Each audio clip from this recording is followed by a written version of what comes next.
So the history of creative nonfiction. Um, this is the history of creative nonfiction is not as much like an evolution as a development over time, as much as a sort of genre that has come up throughout history at times, just kind of sporadically, and then in the last 100 years has exploded. We are actually right now in a time where creative nonfiction writing is more popular than it's ever been in the world. And we can theorize later on why that is. I'm sure you can kind of come up with some ideas. But let's start all the way back. With the first human beings to start creating stories.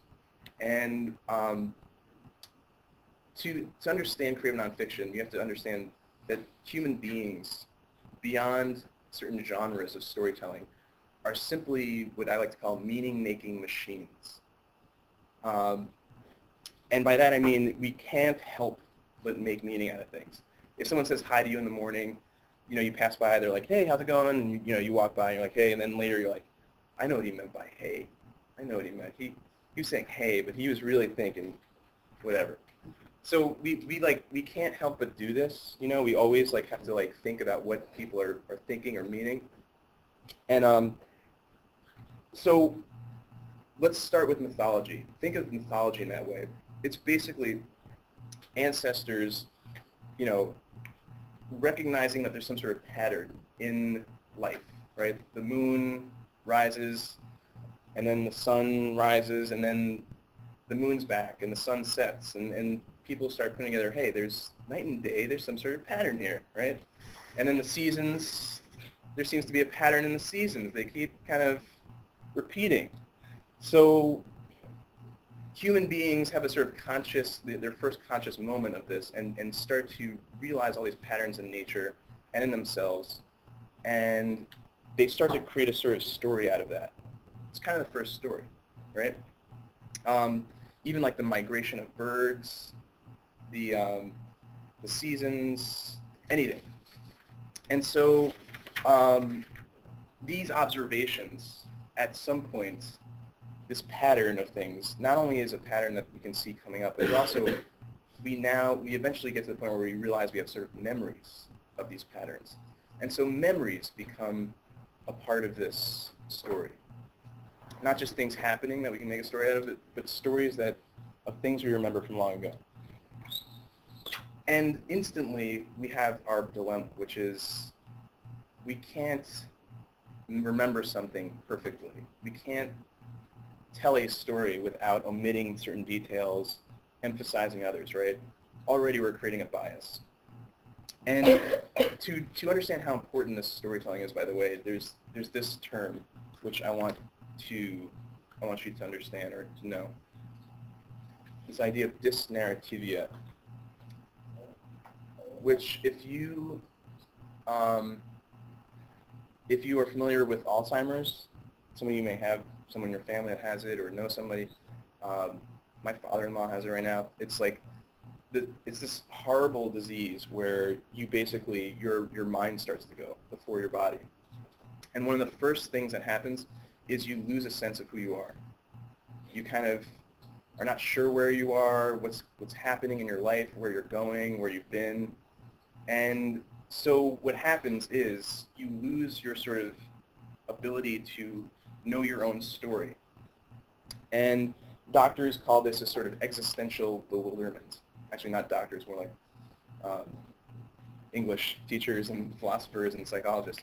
But this idea of not knowing who you are is maybe one of the most, horrible things, right? It's like worse than physical pain almost. So I want you to understand that because I want you to get a sense of how important storytelling is to us. It's maybe the most important thing we have. So back to actual stories. We have a couple ancient philosophers and theorists realize that these stories are flawed, that even though we have our own stories, that they are biased. So we have guys like Plutarch, Tacitus, Herodotus, And sorry, that's wrong. These three basically realize that there's some sort of bias, and that's okay. And they're the first. This is 3,000 years ago. You have to imagine that they realize and embrace the idea of telling a story factually, at the same time understanding that they are biased in that story. So this sort of blending of fact and opinion occurs about 3,000 years ago. There's Beaver again. Sorry, that must have gotten mixed up with my other research. So let's fast forward. The 1700s. We have a couple people come along.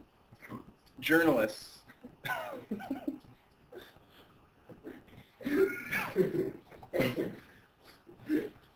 That was for you, Corey. Hi. Corey is just so happy because he finally saw, this is his ultimate class. He's been waiting for Bieber to be involved in his education. All right, so moving on.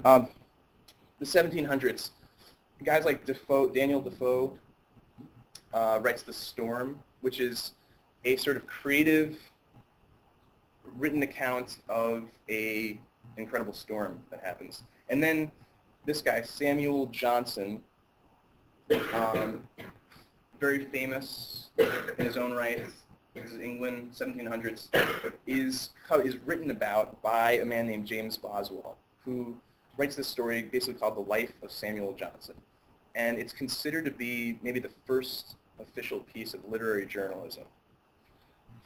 It is an entire story of this guy, this Samuel Johnson, and yet James Boswell puts himself in the story so much that he's one of the characters.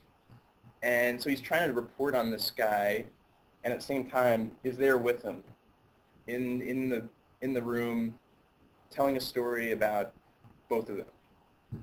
And this is kind of weird. Like, as a journalist, you're not supposed to do that, right? So it's kind of breaking some of the rules.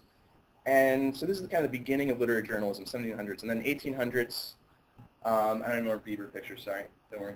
I know what you're thinking. 1800s, early 1900s, we have, anyone know who this is? Not Bieber, an old Bieber. Yeah. This is Walt Whitman, Jr.'s.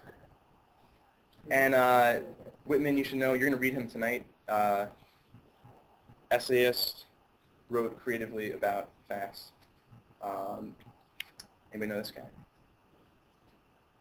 No. British. Wrote a story that juniors read last year. Tale Cities? Yes. Dickens. Charles Dickens. He looks like such a slop. He does. He was arrogant, you could say, but justified. He's a brilliant, brilliant man. You're going to read him tonight, and he is famous for a reason. Just one of the best writers in the world. And I'd say half the writing you see today is influenced by him. And so you're going to read him tonight. He wrote a lot of novels, which you know about, Tale Cities, stuff like that. He was also a reporter before he was a novelist. And he, in the middle of his career, when he was famous and could have just retired, he actually went back to reporting. And so you're going to read some of that stuff tonight. Another guy, Stephen Crane, who wrote Red Badge of Courage, also novelist, but started to do some creative reporting. And then this guy, Jack London, you may have heard of him, Called Wild. Also writes, like Called Wild, and many adventure stories, many of them nonfiction, but kind of bending the facts. And then this guy, you remember this photo from last time, Emerson. In the middle of all the 1800s here, this sort of revolution in writing and essays calls for this new literature that where you can kind of do whatever you want, do anything. And he gets that idea from this object. Remember this? The panharmonicon. Oh yeah. So, go back. So fast forward a little bit more. The early 1900s. A publication comes out called The New Yorker.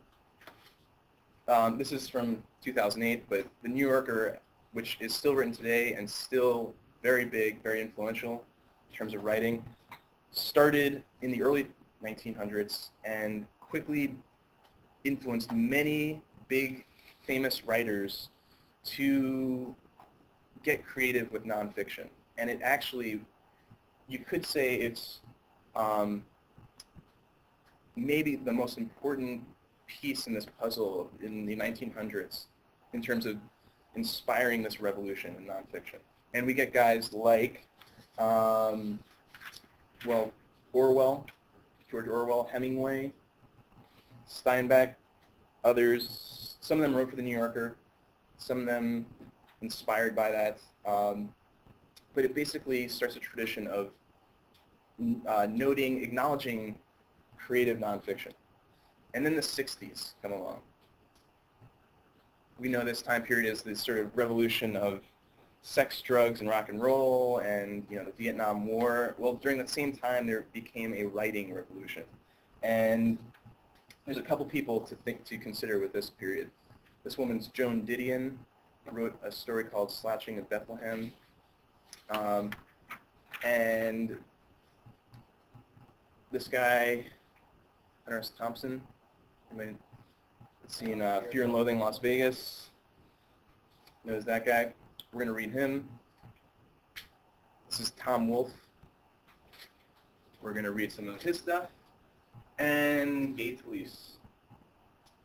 And all these people took that creative nonfiction or literary journalism and really took it to a whole nother level. And this is we talked about him before. Tom Wolfe. This is an older Tom Wolfe. Basically wrote in his manifesto on nonfiction that it would replace the novel as literature's main event. That's his big quote. And then anybody know this woman?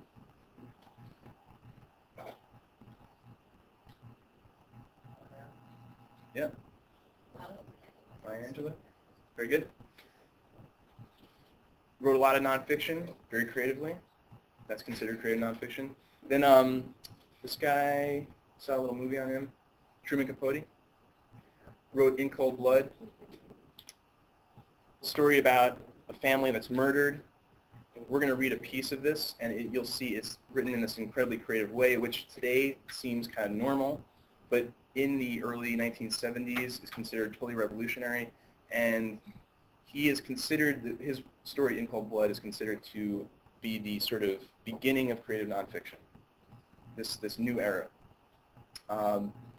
And that's pretty much it. And then today, in about 3 weeks, you're going to have to get this course pack. And in it are these people to look forward to. We have David Sedaris. Anybody read David Sedaris before?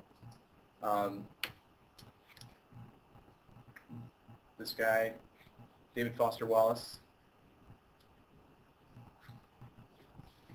Susan Orlean, who wrote The Orchid Thief. You may have read that. Sorry, last guy wrote Things They Carried. You read a piece of that, or a piece of one of his stories sophomore year. Wrote about the Vietnam War. Wait, what's his first name? Tim? No. O'Brien? Tim O'Brien, yeah. Very good. Yeah. Great writer about the Vietnam War and again, nonfiction writer, but writing in a very creative way. So that's pretty much it. And remember, this is all going back to that concept, right? This is a hybrid of both journalism, nonfiction, and sort of creativity. Not Storytelling. We have essays, an essay format, and on the other side we have storytelling and all those devices that we talked about yesterday. We talked about some of these strategies. I want you, as you're reading the artifact, to look for all of these things, all these strategies we've talked about in terms of storytelling and reporting and essay writing. So that ends that portion of the lecture.